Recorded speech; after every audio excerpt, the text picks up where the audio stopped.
So guys, it hit the fan in pretty much every way imaginable, every way possible. There is so much to get into, guys. Welcome to We Sibs, West Coast, East Coast siblings, where we talk about your favorite movies and TV shows. Today we're talking episode 8 of The Walking Dead: World Beyond. We've got major developments involving everybody from Silas to Hope and Elton to even Huck. So there's a lot to dig into. Be sure to hit the subscribe button and click the bell. Sit back and relax, as this is going to be your review, your reaction, your biggest takeaways all rolled into one video. So let's dive into it. Now, before we get started, quick apologies. There was no episode 7 review. I was actually out sick last week, but I'm back to 100%. If you want to see that episode, make sure you're subscribed. Send us a message and we'll send you the unlisted link so that you can check out that episode. But with that, let's get into it. This episode focuses primarily on Silas. We know that at the end of the last episode, he was caught pretty much at the scene of the crime with blood on his hands, as Tony was dead on the floor and Percy was missing.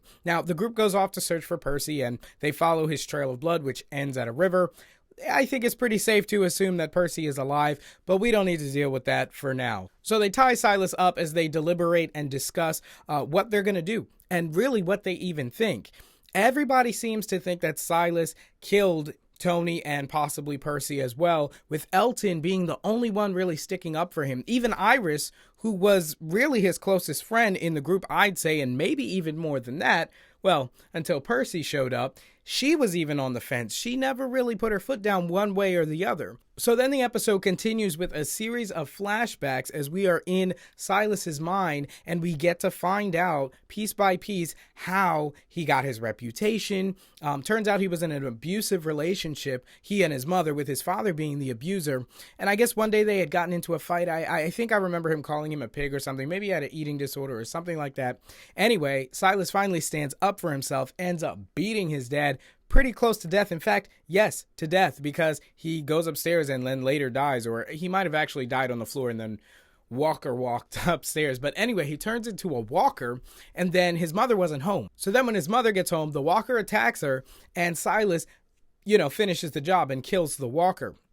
Now, I don't know why, but this somehow isolates and drives division between Silas's mother and him. So I understand how now he wants a fresh start. He has no relationship really with his mother, and his father's dead. He killed his father. Now, riddle me this. If we're in the mind of Silas now as he's recalling and having flashbacks, he should be able to remember that he did not kill his father in cold blood. It was indeed in self-defense. There was even a scene where Felix goes up to Silas and says, "Hey, I read your file." They chalked it up to self-defense. Like, you were never actually charged with murder. And then he does that I don't want to make fun of him, but he makes this face like he's hiding, like it's a little smile or something. I don't know if he's playing it. I don't get it. I can't read it. But assuming that all these flashbacks were true and not some made up narrative in order to cope with what he did, he should be able to answer and say, yeah, my dad was abusive to me and my mom. It got out of hand one day and I killed him. That's it. And that's what the crime report actually states. Anyway, the group doesn't seem to be able to make a decision on this. So the episode ends basically with Silas, due to his lack of an ability to speak for himself and the group's inability to make a decision, Silas just ends up walking off at the end of the episode. Which, again, just doesn't make sense to me, because all he had to do was say it. Say what was in his mind. Iris even says, just say it and I'll believe it. And he's like, no, I'm going to leave. All right. So moving right along into big takeaway number 2, guys, Hope finally tells Elton that she killed his mom. And it didn't quite hit the fan the way that I expected it to.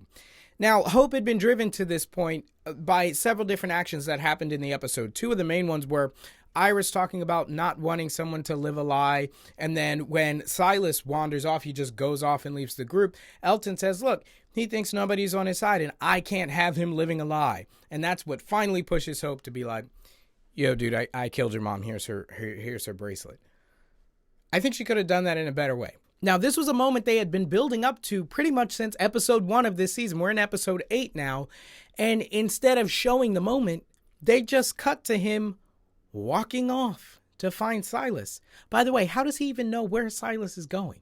But yeah, it seems like the writers, instead of just taking on the moment, that moment of truth, they just avoided it altogether. So we don't really get to see what happened between Elton and Hope. And maybe they'll go to flashbacks and show kind of what happened there as Elton is walking to find Silas. He thinks about how he reacted to Hope. I don't know. I guess I would rather have it either be everything I expected it to be or nothing at all. But to completely avoid it in that way, I think kind of cheated the audience. I mean, one great defense Hope had is, yes, Elton's mom shot Hope's mom. I mean, that's pretty bad. Now, I get it. That doesn't mean that you can still be friends. There's probably just too much damage there.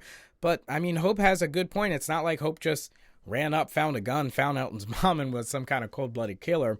And maybe that's the reason why Elton just decided to walk away. Maybe there was no interaction there. Maybe he just said,